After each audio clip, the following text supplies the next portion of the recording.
এই ফুটবলারটির নাম তাকফিয়া আক্তার। তিনি একসময় ছিলেন ভলিবল জাতীয় দলের খেলোয়াড়, এখন তিনি ফুটবলার।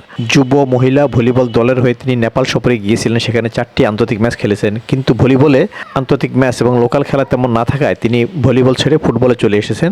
তার উচ্চতা এবং তার শুটিং পাওয়ার এই দুটোই তাকে আঁখি খাতুনের সাথে তুলনা করা হচ্ছে। আঁখি খাতুন যিনি বাংলাদেশ জাতীয় দলের গুরুত্বপূর্ণ ডিফেন্ডার ছিলেন, এখন তিনি চীনে অবস্থান করছেন। সে আঁখি খাতুনের মতোই তার শুটিং পাওয়ার এবং উচ্চতা এবং খেলানোর ডিফেন্সে, তাই অনেকেই তাকে আঁখি খাতুনের সাথে তুলনা করে বাংলাদেশের ফুটবল নতুন আঁখি হিসেবে অভিহিত করেছেন। অবশ্য সেটা এখন প্রমাণ করতে হবে এই তাকফিয়াকে। এবার তিনি তার একটা স্পোর্টিং ক্লাবের হয়ে আসন্ন মহিলা ফুটবল লিগে খেলবেন। যদি সেখানে তিনি দুর্দান্ত পারফরমেন্স করতে পারেন তাহলে জাতীয় দলে ডাক পাবেন, তখন তাকে আঁখির সাথে তুলনার বিষয়টি যথাযথ হবে, মানে পূর্ণতা পাবে।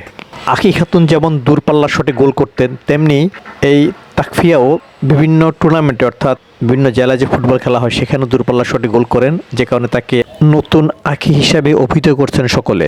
পঞ্চগড়ের টুকু ফুটবল একাডেমির এই খেলোয়াড় এলাকায় ফুটবল খেললেও ঢাকায় এই প্রথম লিগ খেলতে এসেছেন, কারণ আগে তিনি ভলিবল জাতীয় দলের খেলোয়াড় ছিলেন।